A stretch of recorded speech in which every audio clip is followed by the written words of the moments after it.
جو نافرمان ہے دنیا میں رزلٹ ہے، فرما بردار جیے گا شان سے، اور جو نلائق نافرمان ہوگا وہ دنیا میں بھی ذلیل ہوگا، اور جب اللہ کے سامنے جائے گا تو شرمندگی کے علاوہ کچھ بھی نہیں ملے گا۔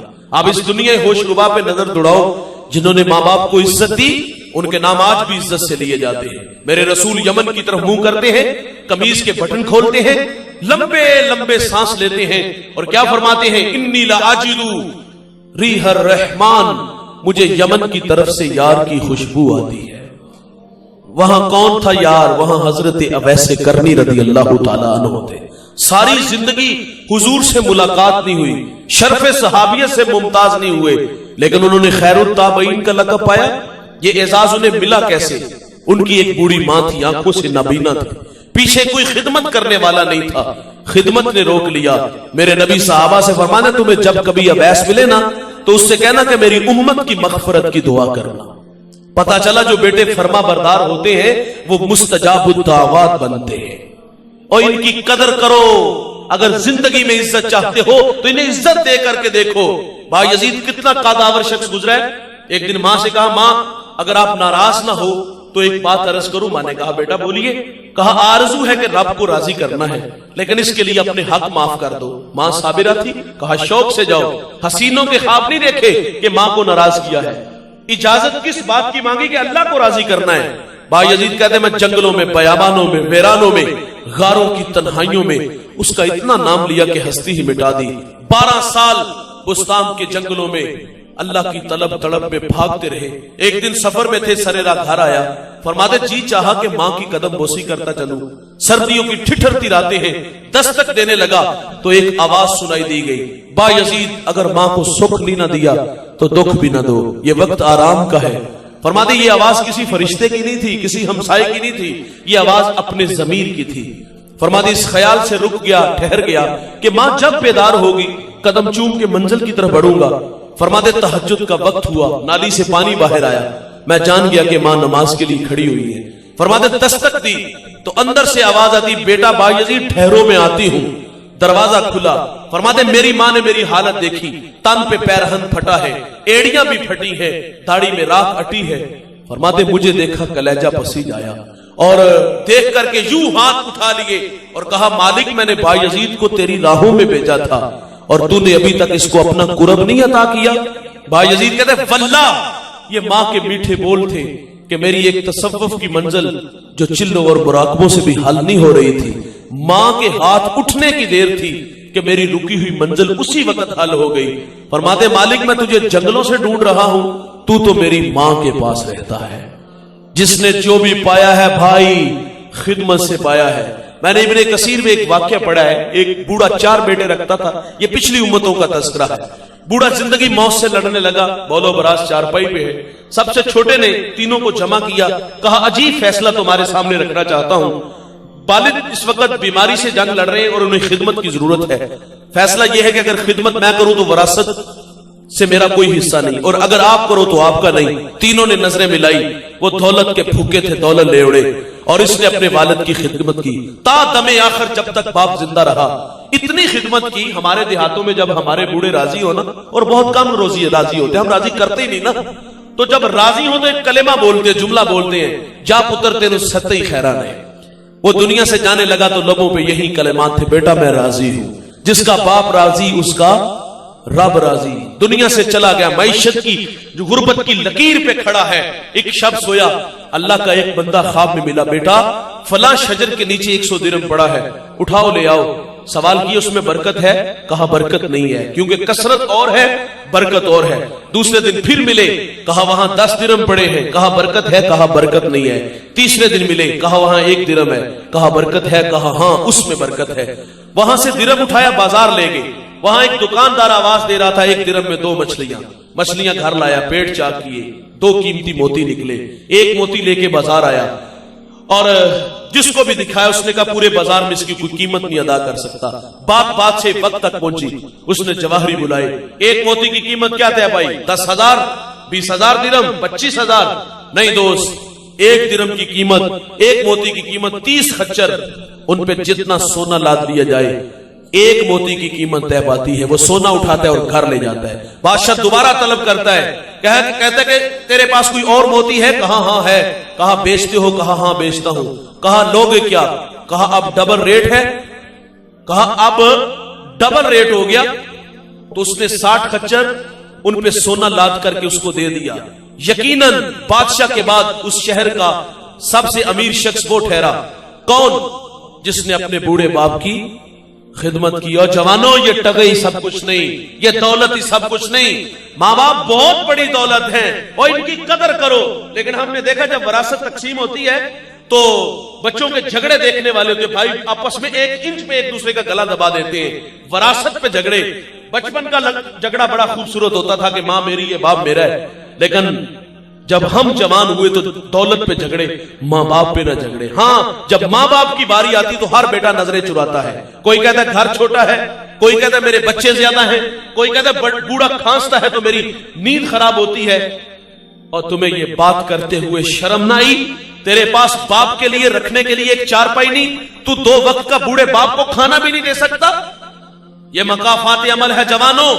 آج اپنے ماں باپ کے ساتھ یہ رویہ اور سلوک کیا تو کل کو یہ اولاد، یہ بیٹے، کل کو یہ بھی آپ کو دھکے دے کے گھر سے نکال دیں گے۔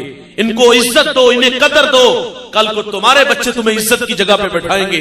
اور اگر آج راہ فرار اختیار کیا، ان سے نظریں چرائی، تو عرش کا رحمان ناراض ہو جائے گا۔ ان کی قدر کرو، زندگی میں کرو، نہیں کرو گے تو اللہ ناراض ہو جائے گا۔ میرے رسول کا فرمان ہے، الا انبئکم باکبر الکبائر، فرمایا صحابہ میں تمہیں بڑے بڑے گناہوں کی خبر نہ دوں؟ عرض کی آقا ارشاد فرمائیے۔ فرمایا الاشراک باللہ، اللہ کے ساتھ کسی کو شریک ٹھہرانا، وعقوق الوالدین، والدین کی نافرمانی کرنا، وقول الزور، جھوٹی گواہی دینا۔ بڑے گناہوں میں جوانوں ایک گناہ ماں باپ کی نافرمانی ہے۔ ترمذی کی روایت، ابو ہریرہ راوی، باب الفت میں یہ روایت موجود ہے۔ میرے نبی فرماتے جب میری امت میں 15 بری خصلتیں آ جائیں گی، ریحن حمراء، فرمایا امت انتظار کرے سرخ آندھیوں کا، وزلزلۃ، زلزلوں کا، انہیں زمین میں دنسا دیا جائے گا اور آسمان سے بھی تابڑ توڑ حملے ہوں گے۔ وہ 15 بری خصلتیں کون کون سی ہیں؟ اذا اتخذ الفیء دولا، فرمایا جب حکمران طبقہ سرکاری خزانے کو دونوں ہاتھوں سے لوٹنا شروع کر دے گا، والامانۃ مغنما، جس کے پاس امانت رکھی جائے گی ذاتی مال سمجھ کے ہڑپ کر جائے گا، والزکاۃ مغرما، مالدار لوگ زکات دینا چھوڑ دیں گے، وتولم لغیر الدین، علماء دین دنیا کے طلبگار بن جائیں گے، واتا رجل امرأته، آدمی بیویوں کے فرما بردار ہوں گے، واقع امہ، ماؤں کے نافرمان ہو جائیں گے، وادنى صدیقہ، دوست کے ساتھ حسن سلوک سے پیش آئیں گے، واقصى اباہ، باپ کے ساتھ بد سلوکی کریں گے، وشربت الخمور، شرابیں عام ہوں گی۔ اس امت کا اول آخر پہ لان تان کرے گا۔ پھر کیا ہوگا؟ سرخ آندیاں چلیں گی۔ پھر کیا ہوگا؟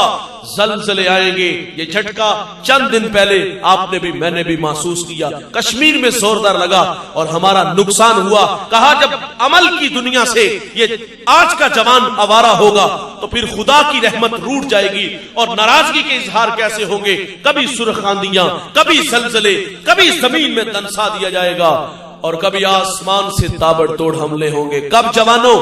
جب ماں باپ دکھی ہو جائیں گے۔ کب جوانوں؟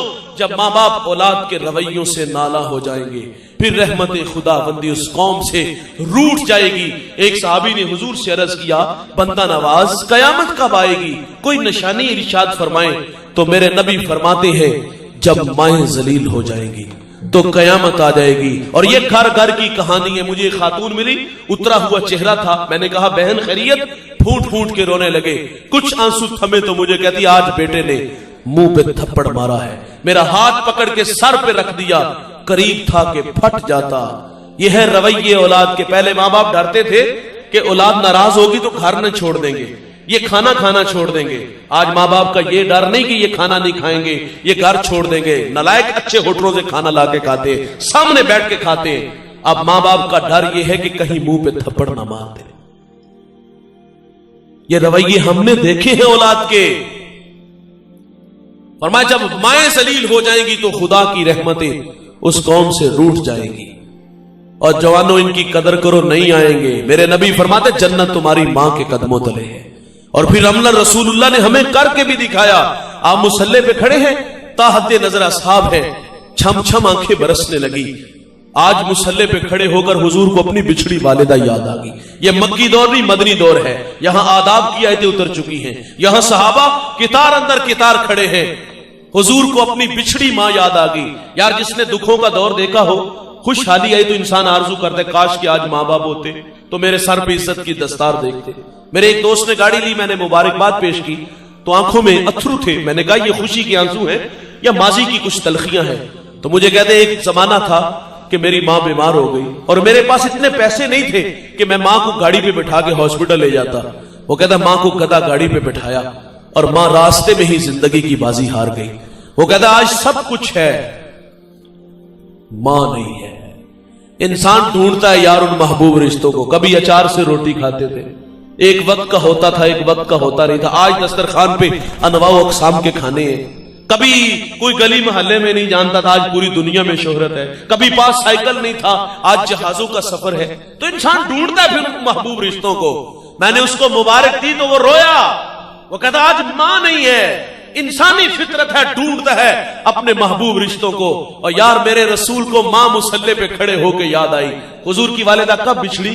جب حضور کی عمر 6 سال تھی اور آپ اپنی والدہ کے ساتھ یثرب سے واپس مکہ آ رہے تھے تو راستے میں ایک ابوا نامی چھوٹی سی بستی آئی جہاں سیدہ آمنہ رضی اللہ تعالی عنہا آ کے رک گئیں. آپ کو بخار نے آ گھیر لیا اور آپ جان گئے کہ یہ بخار میری جان لے لے گا. وقت رخصت ام ایمن سے کہا کہ میرے بیٹے محمد کو باحفاظت امیر قریش تک پہنچا دینا. پھر حضور کو پاس بلا لیا. ادھر بچپنے کی معصومیت پیشانی میں نبوت کا نور ماں بیٹے میں کھپ سی جاتی ہے. 2 باتیں کی اور پھر ہمیشہ کے لیے پہاڑوں میں سو گئی. آپ فرماتی بیٹے کلو حین میتن کلو جدید بالن کلو کبیر یفنا وانا میتۃ وذکر باقن وولدت طہرا. فرمائے بیٹے ہر نئی چیز نے پرانا ہو جانا ہے، ہر باقی نے فنا ہو جانا ہے. فرمایا بیٹے میں بھی جا رہی ہوں لیکن سنو میرا ذکر باقی رہے گا، وہ اس لیے کہ میں تیرے جیسا سونا محمد چھوڑ کے جا رہی ہوں. سانسوں کی مالا ٹوٹ گئی، موتی فضا میں بکھر گئے. حضور ماں سے لپٹ کے روئے. پھر اپنے ننھے ننھے ہاتھوں سے کالے پتھروں کی قبر بنائی، اس میں آنسوؤں کا چھڑکاؤ کیا. جہاں تک ماں نظر آتی رہی میرے رسول پلٹ پلٹ کے ان کالے پتھروں والی قبر کو دیکھتے ہیں. میں نے سیدہ آمنہ کے مزار کی 2 دفعہ زیارت کی ہے. یہ مدینہ سے 350 کلومیٹر کے فاصلے پر ہے. مقام بدر سے 85 ہے، مستورہ سے 25 ہے. پہلی دفعہ حاضری کا شرف ملا. رات 1:45 بجے پہاڑ کے نیچے تھا، ماحول خاموش ہے، ہوا کا کہیں سے ایک جھونکا بھی نہ آیا.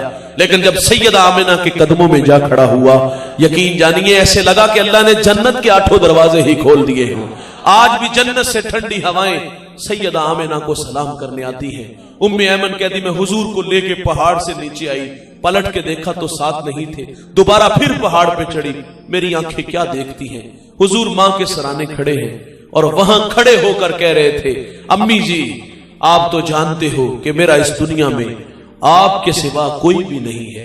ام ایمن کی جان نکل گئی، حضور کو سینے سے لگا لیا. آقا فرمایا کرتے تھے ام ایمن میری ماں کے بعد میری ماں لگتی ہے. آج مصلی پہ کھڑے ہیں بھائی، بچھڑی ماں کی یاد آئی. حضور صحابہ سے کلام فرماتے ہیں کاش کہ آج میری ماں زندہ ہوتی، تمہیں نماز عشاء پڑھا رہا ہوتا.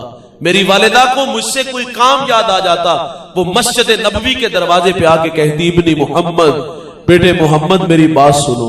حضور فرماتے نماز توڑ کے پہلے اپنی ماں کی بات کو سنتا.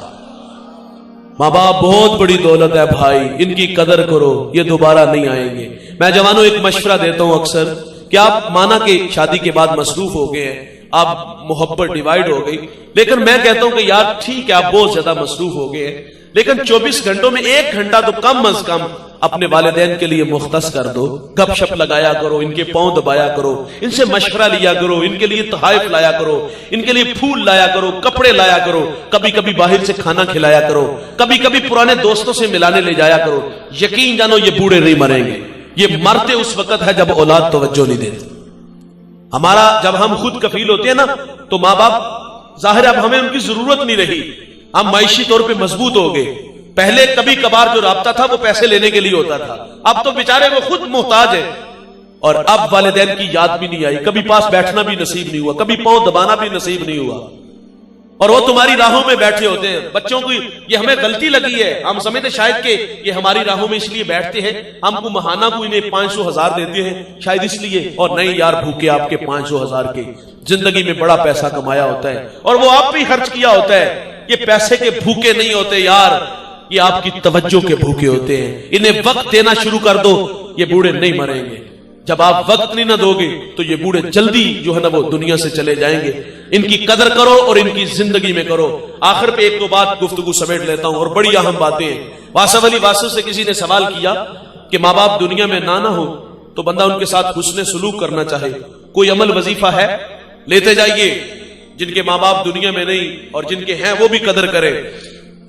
واصف علی واصف سے کسی نے کہا کہ ماں باپ نہ ہو تو ان کے ساتھ حسن سلوک بندہ کرنا چاہے کہ وہ قبروں میں آسودہ ہو, تو کوئی وظیفہ ہے؟ تو آپ نے فرمایا ہاں ہے. وہ کیا؟ آپ فرما دیں ماں باپ جو پیچھے اولاد چھوڑ جاتے ہیں, فرمایا ان کے ساتھ حسن سلوک کیا کرو. دیکھیے اس مجمع میں کچھ بھائی امیر ہوں گے, کچھ بھائی غریب ہوں گے. کتنا ہی اچھا ہے کہ امیر بھائی اپنے غریب بھائی کی کفالت لے لے, لیکن ہمارے ہاں ایسا نہیں ہوتا. امیر بھائی کے دسترخوان پہ انواع و اقسام کے کھانے پھل ہوتے ہیں, باقی بچ جانے والے کتوں کے آگے ڈال دیے جاتے ہیں, روڑی پہ پھینک دیے جاتے ہیں. لیکن غریب بھائی کے گھر میں نہیں بھیجا جاتا. اس کے گھر میں رونے کی بھی آواز آتی ہے, اس کی کبھی دہاڑی لگتی کبھی نہیں لگتی. وہ کتنا ہی اچھا تھا کہ بھائی بھائی کی کفالت لے لیتا. لیکن ہمیں یہ نشہ ہے کہ یہ ہمارے برابر نہ ہو, ساری زندگی میرے آگے دامن پھیلا کے کچھ نہ کچھ مانگتا رہے. میں اس شخص کو جانتا ہوں جو 5 فیکٹریوں کا مالک ہے, اسی فیکٹری میں اس کا بھائی ملازم ہے, بھتیجے بھی گالیاں دے لیتے. اس مجمع میں کچھ بھائی امیر ہوں گے اور بھائیوں کی کچھ بہنیں غریب بھی ہوں گی. کتنا ہی اچھا ہے کہ امیر بھائی غریب بہن کی کفالت لے لے, لیکن ایسا نہیں ہوتا. غریب بہن تو بھائی سے رشتہ لینے آ جائے نا تو بھائی کے تیور دیکھنے والے ہوتے. تجھے جرت کیسے ہوئی, تو اپنی اوقات تو دیکھ, تو میری بیٹی کو 2 وقت کا کھانا نہیں دے سکتی اور رازق تو ہے. یہ ہے رویے بھائیوں کے. لیکن ہمارا کہنا ہے بہنیں ولی بنا دیتی ہے. بہنوں کو عزت دینے والا مزاج رکھو. لیکن ماں باپ چلے جائیں نا, 6 مہینے ہمارے گھروں میں نہ آئے تو ہمیں کبھی ان کی یاد بھی نہیں آئی. یہ تو بیچاریاں چھٹیوں میں اگر بھائی کے پاس رہنے آ جائے نا تو بھائی کے تیور دیکھ کے 2 دن بعد گھر چلی جاتی ہے. یہ رویے ہیں ہمارے. لوگ ہم سے مسئلہ پوچھتے مولوی صاحب بہن تحفہ دے تو لے لینا چاہیے, اور آپ کو پتہ تحفہ کیا ہم لیتے ہیں؟ ہم اس کے حصے کی زمین ہتھیا لیتے ہیں. بہن سے تحفہ زمین لے لیا, اور یہ بھی اس کی مجبوری تھی. اگر وہ حصہ نہ اگر لیتی نا تو بھائی نے باقاعدہ اپنے بچوں کو نفرت کا سبق سکھا کے جانا تھا کہ پھپھو کو منہ نہیں لگانا, میں مر گیا تو میرا منہ نہیں دکھانا. اور اس سے زمین لے لی, وہ تحفے میں لے لی, کبھی اس کی یاد بھی نہیں آئی. میں کہتا ہوں میرا ایک سوال ہے, بچوں کے دل میں خالہ کا پیار ہوتا ہے, پھپھو کا پیار کیوں نہیں ہوتا؟ پھپھو کیوں اتنی بری لگتی ہے؟ یہ بری ہوتی نہیں, یہ بہنیں ماں کا روپ ہوتی ہیں. ساری زندگی بھائیوں کے لیے بہنوں کے ہاتھ اٹھے رہتے ہیں, لیکن بھائیوں کو بہنوں کی یاد کیوں نہیں آتی؟ بچوں کے دل میں خالہ کا پیار کیوں ہوتا ہے؟ معذرت سے کہوں گا ہم نے اپنی پھپھو کا اپنی بہن کا پیار سکھایا ہی نہیں. میرے بچوں کی عادت ہے, اللہ کے فضل سے میری بہنیں آتی تو وہ پھول لے کے استقبال کرتے ہیں. سکھاؤ اپنے بچوں کو اپنی پھپھو کا پیار. نہیں اتنی بری ہوتی جتنی بری ثابت کی جاتی ہیں. انہیں عزت دینے والا ماحول بناؤ, ان کے پاس جایا کرو, انہیں اپنے پاس بلایا کرو, ان کی خدمت کیا کرو. یہ میرے رسول کی سنت ہے, بہن گھر آئے تو اس کو خالی ہاتھ نہ بھیجا کرو, کچھ نہ کچھ اس کی خدمت کر کے بھیجا کرو. اور آخری بات گفتگو سمیٹ لیتا ہوں. ایک بہت بڑا مذہبی اسکالر ہے, میں نے اس کا لیکچر سنا, بات اس کی سیدھی دل کو لگی. وہ کہتا ہے میرے پاس ایک شخص آیا, اس کو بلڈ کینسر تھا, زندگی موت سے لڑ رہا تھا, اور مجھے اس نے دعا کے لیے کہا. تو میں نے پوچھا کہاں سے آئے؟ کہا لاہور سے. آبائی شہر پوچھا, کہا فیصل آباد.